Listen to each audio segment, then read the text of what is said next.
厉害省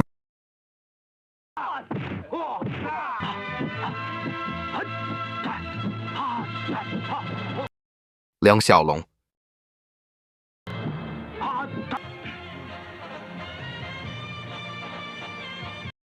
顾凤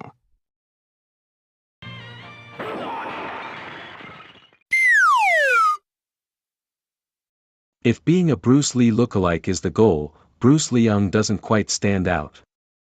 Fans of the bruceploitation genre typically consider three contenders as the best imitators of the martial arts legend: Bruce Lee, Dragon Lee, and Bruce Liu. Hardly anyone would pick Bruce Leung as their favorite clone. However, after watching My 12 Kung Fu Kicks, 1979, it becomes evident that when Leung steps away from bruceploitation and embraces his own style, he shines as a true action star. His ability to blend humor and martial arts in his performances even draws comparisons to icons like Jackie Chan.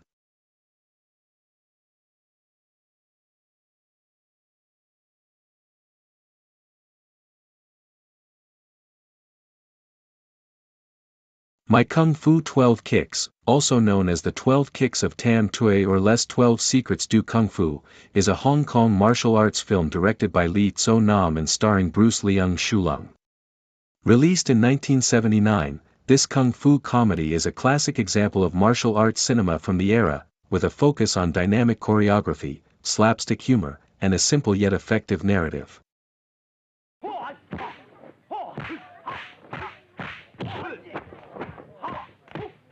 The story of My Kung Fu 12 Kicks follows a classic arc of revenge and self-improvement, common in kung fu films of the 70s and 80s.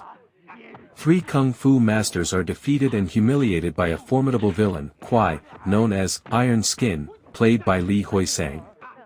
Unable to confront him directly, the masters take refuge in an ancient temple, where they meet Ta Pian, Bruce Leung, a young rogue and pickpocket who lives in the same place. The masters decide to train Ta Pian in the techniques of the Tam Tui, or Tan Toi, style, a kung fu system based on 12 distinctive kicks, so that he can avenge them. माफी चाहता हूँ मुझे लगा कि हाँ ठीक है sorry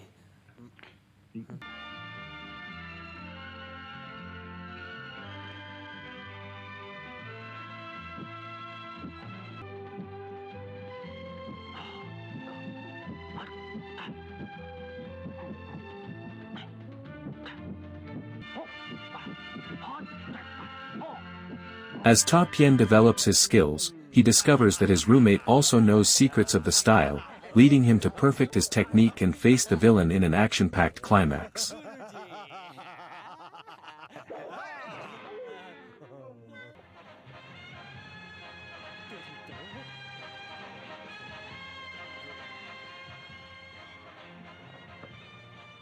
नहीं समझे नहीं। देखो तुम्हें इन पेपर से होते हुए स्पॉट को मार कर तोड़ देना है अब समझ The narrative, though predictable, is infused with slapstick humor and improvisational moments reminiscent of films such as Jackie Chan's Drunken Master, 1978. Indeed, some critics have noted that My Kung Fu 12 Kicks appears to be inspired by Drunken Master and Snake in the Eagle's Shadow, with a mischievous young protagonist evolving under the tutelage of eccentric masters. However, the film is distinguished by its emphasis on the Tam Tui style, an actual martial arts system from northern China notable for its use of swift and precise kicks. Leung, a veteran of martial arts films, shines as the lead. His charisma, martial arts skills, and flair for physical humor make him the film's lifeblood. Though less well-known than Bruce Lee or Jackie Chan, Leung demonstrates in this film why he's considered one of Hong Kong cinema's most underrated martial artists. His performance combines youthful arrogance with a believable progression toward maturity.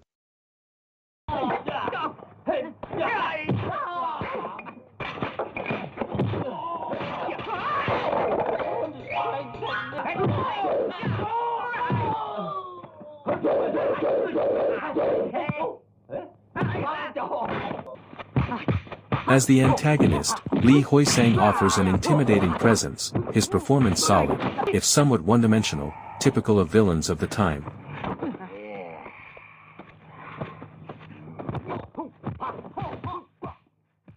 Feng and other masters, the actors playing the three masters bring a touch of humor and wisdom, although their roles are more functional than profound. The supporting cast lives up to the genre's expectations, with cartoonish characters that add color to the story. However, the performances are not the film's strong suit, the focus is clearly on the action sequences and humor. Lee So-nam, known for films like The Hot, The Cool, and The Vicious, maintains a brisk pace that barely gives the viewer a break.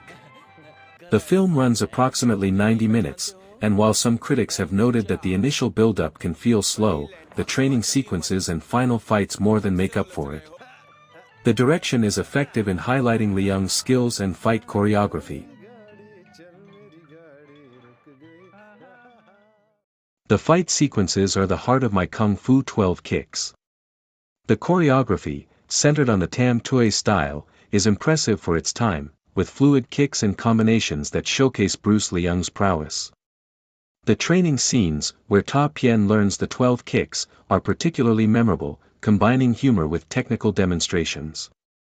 Some critics have compared the visual style of the fights to that of Jackie Chan, albeit with a less acrobatic tone and more focused on the precision of the kicks. The cinematography is functional, typical of low-budget Hong Kong productions of the 1970s. The camera angles highlight the choreography, but there are no significant visual innovations. The editing is slick, especially in the action scenes, although some cuts can feel abrupt. The music, like many kung fu films of the era, is recycled and generic, with tracks that reinforce the tension or humor depending on the scene.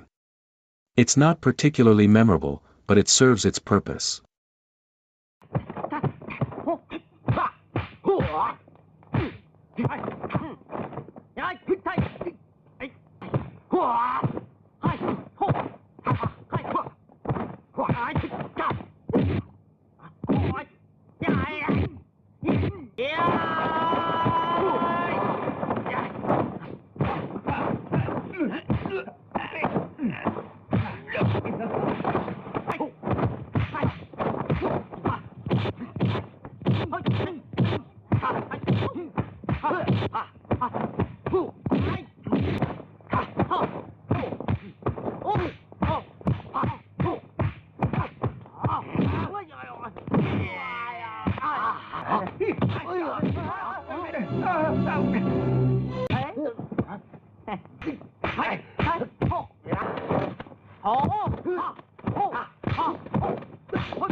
One weakness pointed out by viewers is the English dubbing, which many consider substandard and even ridiculous.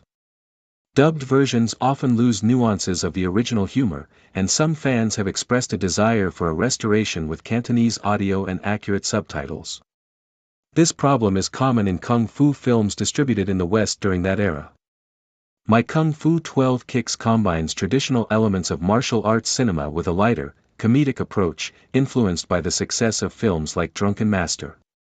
The film uses physical humor and absurd situations to lighten the narrative, making it accessible to a wider audience. The Tam Tui style, although not explored in depth from a technical standpoint, is an interesting differentiator. This system, originating in northern China, is known for its focus on linear kicks and its application in long-distance combat, reflected in the choreography.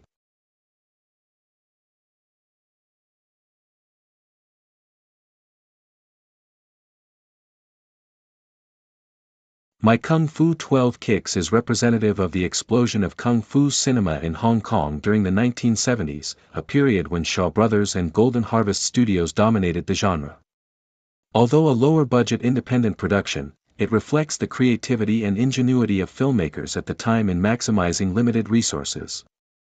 The film also highlights the versatility of the Tam Tui style, which, although less well-known than Wing Chun or Hung Gar, has an important place in Chinese martial arts. In a broader context, the film contributed to the popularity of martial arts cinema in the West, especially in grindhouse theaters where dubbed copies attracted diverse audiences. As mentioned in the documentary Iron Fists and Kung Fu Kicks, films like this resonated with African American audiences in the 1970s and 1980s, even influencing hip-hop and breakdancing.